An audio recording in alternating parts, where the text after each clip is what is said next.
Hi, everybody at UU. This is Joan Shiel speaking to you from my home office in our COVID life. Um, I'm cooperating with Sarah. She's in charge here to make this little video.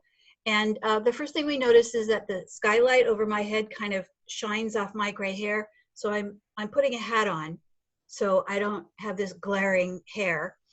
Um, and my message is be prepared, COVID edition. And we know from paying attention that most people watch these videos for about 10 minutes before they turn them off. So it's my intention to do this in under 10 minutes. So I was going to set my timer, but I forgot. So a long time ago, I gave a message called Be Prepared. And that message refers to my Girl Scout leader, Mrs. Carlson, that I had, how old are you in a Girl Scout? 10, 12. And she used to tell us all the time, girls, be prepared. That was the Girl Scout motto as well as the Boy Scout motto. And it especially came out when we would go camping. And even though we did our camping in public parks, she would worry and she would say, be prepared, girls, anything can happen. And she worried about escaped convicts.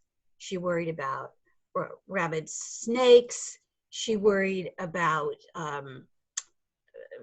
insects coming in with fatal bites on our bodies. And she was afraid if we would look drowsy, she would come in and shake us to make sure that we were awake. And I always attributed that to the fact that even though we lived in Southern California where the weather is always balmy and benevolent, she had grown up in Wisconsin where whenever you're outdoors, particularly in the winter, you learn that the weather is perfectly willing to kill you.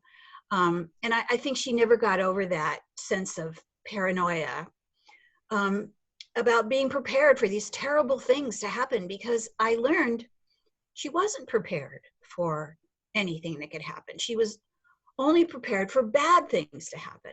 So when I got older and I thought about these things, it occurred to me that I thought it was important to be prepared, but I wanted literally to be prepared for anything, because I know that even in the worst of times, and I honestly can't call this one of the worst of times, but it's very bad for a lot of people, and it's difficult for us who have the luxury of being able to stay home, but it's difficult to be separated from our loved ones.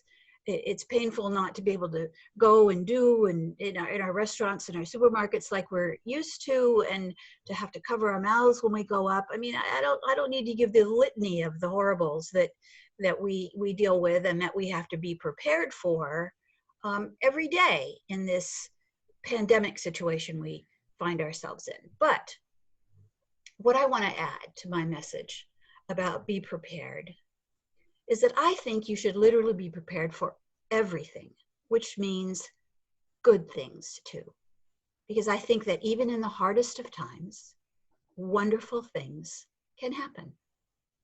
I know that people love you dearly, and you might even find out about it. I got a phone call the other day out of the blue from a girl who was one of my dearest friends back in my 20s. We had lots of adventures, and we were very close friends. And I haven't talked to her in 20 years. She moved away and had a whole different life. And out of the blue, she called me because she had time. And we had the most wonderful conversation, reminiscing about the things we'd done in our lives since. And I'm going to go to Texas and visit her. And that was a delightful surprise. You miss your loved ones, your children, your grandchildren, if you're used to seeing them. Maybe they've told you how much they love you, how much they miss you. Maybe you've discovered a movie or a book that you wouldn't have had time for in this time. Maybe a hobby. I have a girlfriend who's so into planting her seedlings because she has the luxury of this time. So what I'm going to ask you for is to be prepared for anything.